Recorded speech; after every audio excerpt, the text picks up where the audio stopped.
সবচেয়ে ভয়ঙ্কর 4টা হাদিস। প্লিজ ভিডিওটি উপরে ধাক্কা দেবেন না। ভিডিওটি শেয়ার করে দিন। আপনার একটি মাত্র শেয়ারের কারণে অসংখ্য মানুষ জানতে পারবে হাদিস 4টি সম্পর্কে এবং নিজেকে শুধরে নিতে পারবে।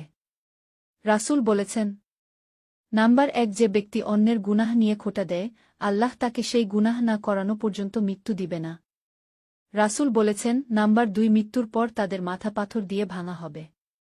যারা ফজরের নামাজ না পড়েই ঘুমিয়েছিল এবং যারা কুরআন গ্রহণ করে তা ছেড়ে দিয়েছে। আল্লাহ তাআলা বলেন, নাম্বার 3, তুমি ওই দিনকে ভয় করো যেদিন তোমার মুখে তালা লাগিয়ে দেয়া হবে আর তোমার হাত পা তোমার কৃতকর্মের সাক্ষী দিবে। একবার চিন্তা করুন তো কি হবে সেদিন।